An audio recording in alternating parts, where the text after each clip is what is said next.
Paralysis का attack होते ही क्या करें, या क्या किसी पेशेंट को पैरालिसिस होते ही कुछ ऐसा किया जा सकता है कि उसे बचा सके। ऐसे कई क्वेश्चंस पेशेंट जब हमारे यानी भारत होम्योपैथी में आते हैं तो वो पूछते हैं कि सर कोई तरीका है कि पैरालिसिस जैसी गंभीर बीमारी से हम किसी पेशेंट को या अपने किसी चाहने वाले को हम बचा सके जिससे ये अटैक आए। तो आज की इस वीडियो में हम स्पेशली यही जानेंगे, यही कवर करेंगे कि अगर किसी को पैरालिसिस का अटैक होता है, लकवे का अटैक होता है, तो हमें सबसे पहले क्या करना है जिससे हम अपने उस पेशेंट को लकवे की शिकायत होने से पहले बचा सकें। और दूसरी बात कि अगर ऐसा नहीं कर पाते तो आगे ऐसा क्या करें जिससे लकवे की शिकायत को ठीक किया जा सके या उससे बचा जा सके या इंप्रूवमेंट लाई जा सके। तो आज इस पूरी वीडियो में जानेंगे, समझेंगे लकवे की समस्या को, उसके सबसे बेहतरीन जो ट्रीटमेंट है उसके ऑप्शंस को।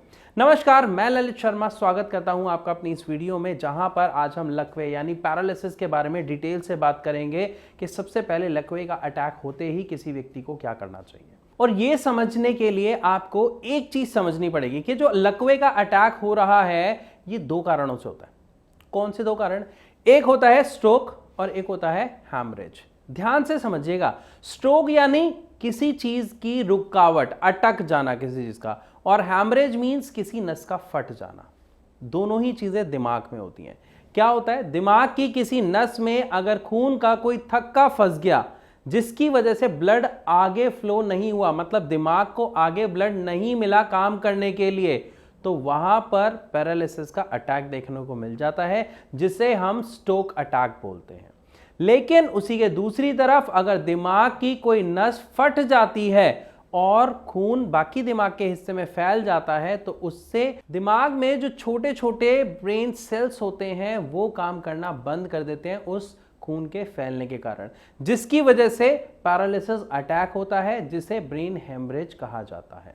अब ये दोनों होते क्यों है, अगर आपको ये पता है तो गुड, नहीं पता तो मैं आपको बता दूं कि जब किसी भी व्यक्ति के शुगर लेवल बहुत समय तक बढ़े रहते हैं, वो उन पर ध्यान नहीं देते हैं, कंट्रोल नहीं करते हैं, तो हमारा खून गाढ़ा होने लग जाता है और हमारे खून में थक्के बनने लग जाते हैं। इसको आप कुछ ऐसे समझ सकते हैं कि अगर आप पानी में चीनी डालते जा रहे हैं, घोलते जा रहे हैं, तो वो धीरे धीरे पानी की थिकनेस बढ़ती जाती है, चिपचिपा होता जाता है, वो चाशनी जैसा जो बन जाता है। उसी तरीके से हमारे ब्लड के अंदर होता है, वो जो पतला ब्लड होता है, पानी की तरह ब्लड होता है, वो मोटा होना शुरू हो जाता है और वो आंतों के साथ, नसों के साथ चिपक कर थक्के बनाने शुरू कर देता है।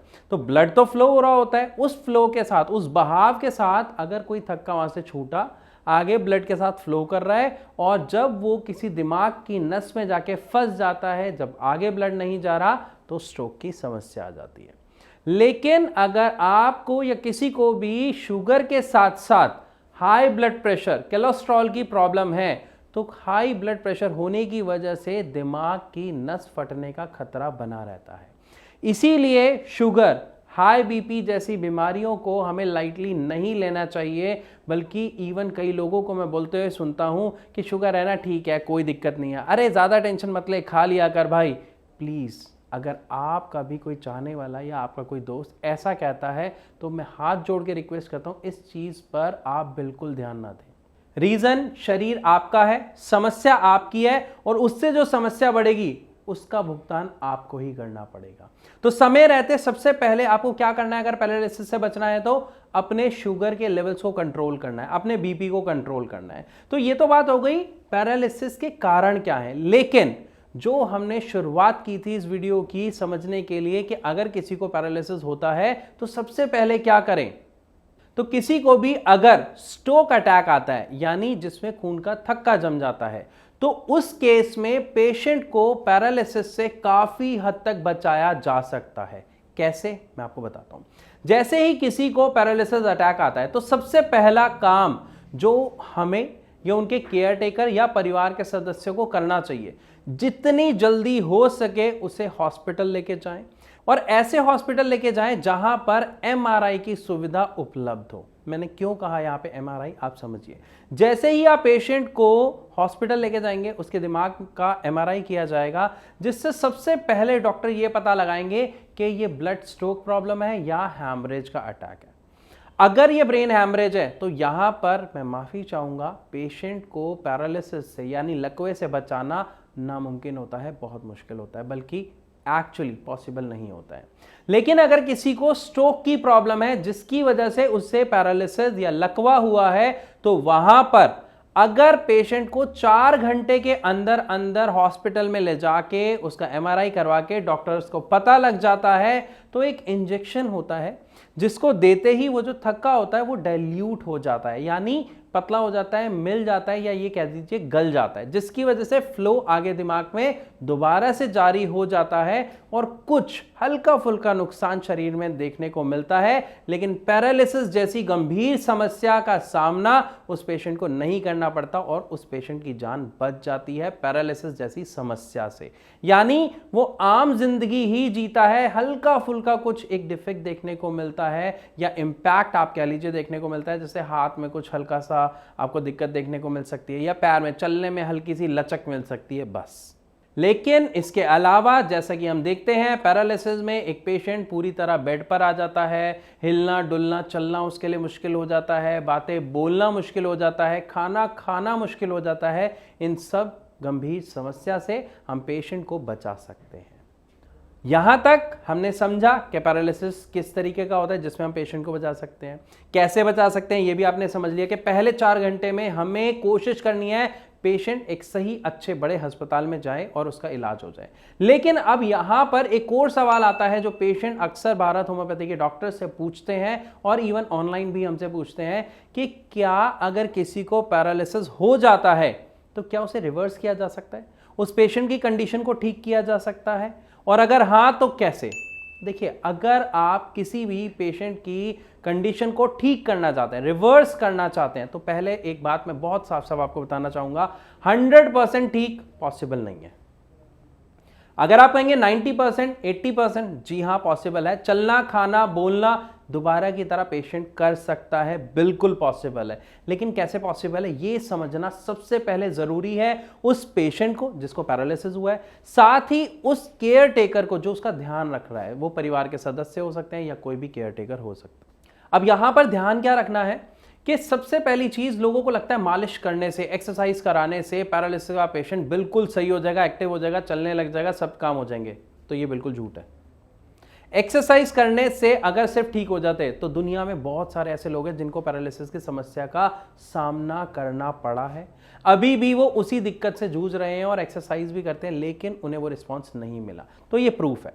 और जैसा कि मैंने कहा कि ये पॉसिबल है, तो अब आपके मन में सवाल आ रहा होगा ये पॉसिबल कैसे है, मैं आपको बताता हूं। ये दो चीजों का एक कॉम्बिनेशन है। अगर दोनों चीजों का सही कॉम्बिनेशन देंगे तो वो पैरालिसिस का पेशेंट बिल्कुल ठीक हो सकता है, ऐसा नहीं कहूंगा, लेकिन काफी हद तक ठीक हो सकता है। इसके रिजल्ट्स आप खुद देखेंगे।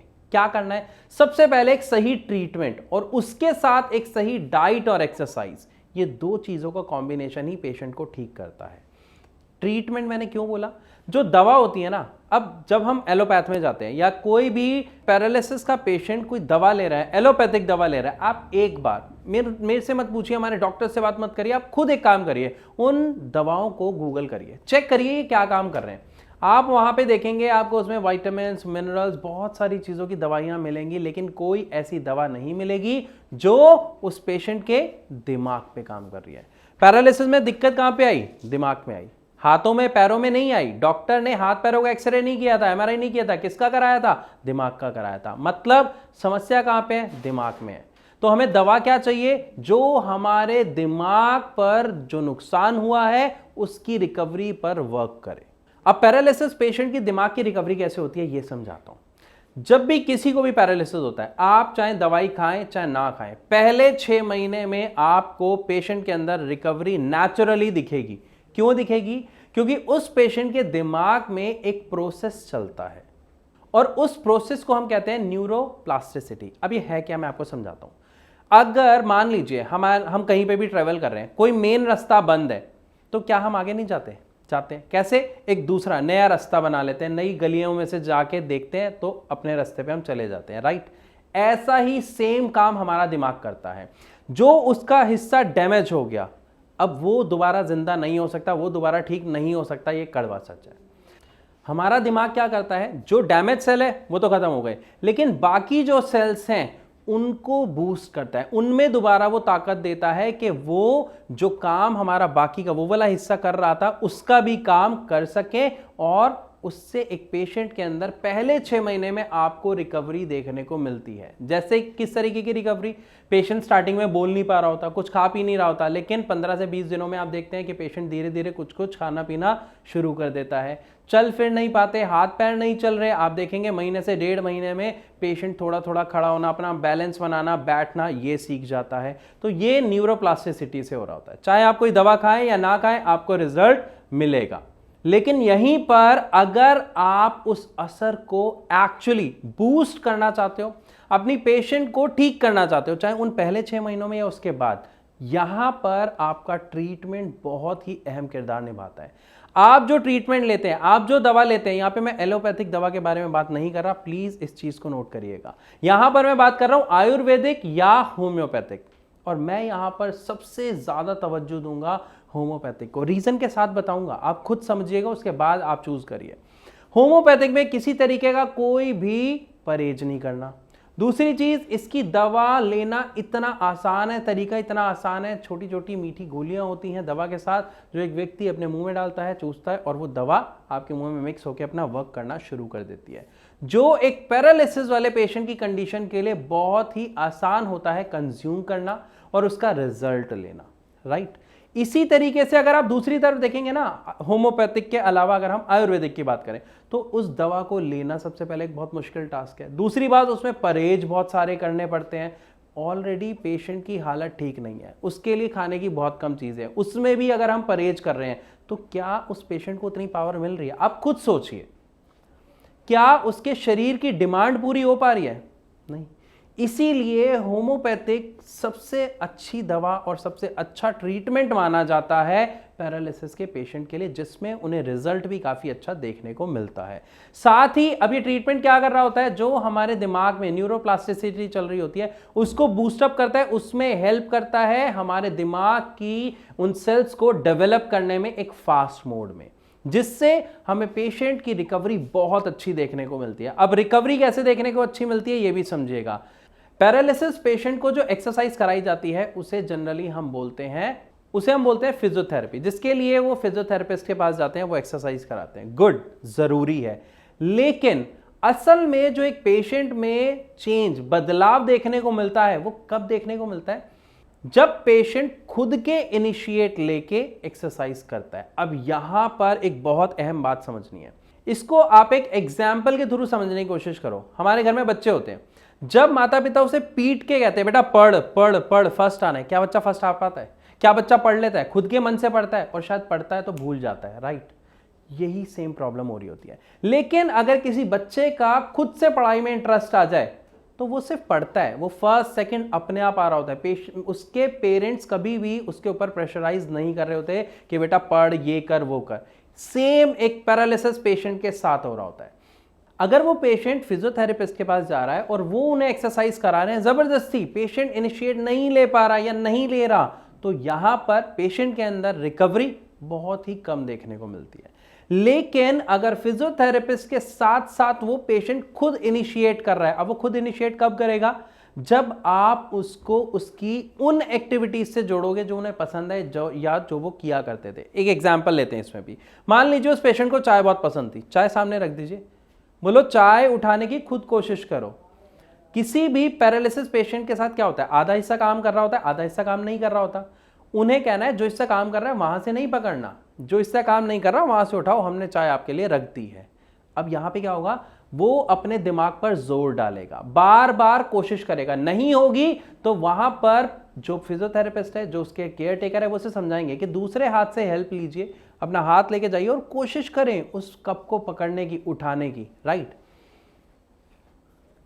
और यहीं पर एक्चुअली उस पेशेंट को रिजल्ट मिलना शुरू होता है। एक बार फेल होते हैं, 2 बार फेल होते हैं, 10 बार फेल होते हैं, लेकिन जहां उस पेशेंट ने थोड़ा सा पेशेंस रखा, बार बार ऐसी एक्टिविटीज में पार्टिसिपेट किया, इनिशिएट किया, आगे बढ़कर की, तो एक वक्त के बाद उस पेशेंट में बहुत अच्छी रिकवरी देखने को मिलती है। अब जिन्हें खेलने का शौक होता है या बच्चों से प्यार है, घर में बच्चे हैं, उन बच्चों को बोलो कि बॉल फेंको इनकी तरफ, ये बॉल उठा के आपको देंगे। अब एक हाथ चल रहा है तो दूसरे हाथ का सपोर्ट लेंगे ना। अब जैसे ही वो बच्चे, क्योंकि बच्चे तो मांगते हैं, अब बच्चे जब प्यार से बॉल मांग रहे हैं कि फेंको फेंको, दादू दो, दादी दो, या जो भी पेशेंट है, तो वो जब कोशिश करता है तो एक्चुअली इंप्रूवमेंट वहां पर देखने को मिलती है। क्योंकि हम सब जानते हैं इमोशंस एक बहुत ही ज़्यादा अहम किरदार निभाते हैं किसी भी पेशेंट की तबीयत को या उसको उसकी बीमारी से रिकवर करने के लिए, जिसे हम विल पावर बोलते हैं। तो दवा के साथ ये एक्सरसाइज और विल पावर बहुत ज़्यादा ज़रूरी है जो एक पेशेंट को अपने अंदर लानी होती है। तो यहां तक आई होप आप सबको काफी कुछ समझ आया कि किस तरीके से एक पैरालिसिस पेशेंट को उसकी समस्या से बाहर लाया जा सकता है। किसी को अगर अचानक से पैरालिसिस का अटैक आ रहा है तो हमें क्या करना चाहिए और एक सही ट्रीटमेंट कौन सा है। फिर भी अगर आपके मन में किसी तरीके का कोई डाउट है, कोई सवाल है, कोई समस्या है जो आप जानना चाहते हैं जो उसका उत्तर, तो नीचे दिए गए नंबर पर आप कॉल करके भारत होम्योपैथी के डॉक्टर से फ्री ऑफ कॉस्ट कंसल्ट कर सकते हो। जी हाँ, फ्री ऑफ कॉस्ट कंसल्ट कर सकते हो, अपना सवाल पूछ सकते हो। इवन अगर आप हमारे डॉक्टर से मिलना चाहें तो इसी नंबर पर कॉल करके हमारे डॉक्टर से अपॉइंटमेंट लेके आप मिल सकते हैं। तो इसी के साथ अब मैं आप सबसे चलने की इजाज़त चाहूँगा, लेकिन उससे पहले अगर आपका कोई सवाल है तो आप कमेंट के माध्यम से भी हमसे पूछ सकते हैं। वीडियो अच्छी लगी हो तो लाइक ज़रूर करें, और अगर किसी को पैरालिसिस या लकवे की शिकायत है तो मैं आपसे ये रिक्वेस्ट करूँगा कि आप ये वीडियो उसके साथ शेयर ज़रूर करें ताकि वो अपनी समस्या से बाहर आ पाए। तो इसी के साथ आपसे चलने की इजाज़त चाहूँगा। मिलूँगा अपनी अगली वीडियो में एक नए टॉपिक के साथ। तब तक के लिए नमस्कार।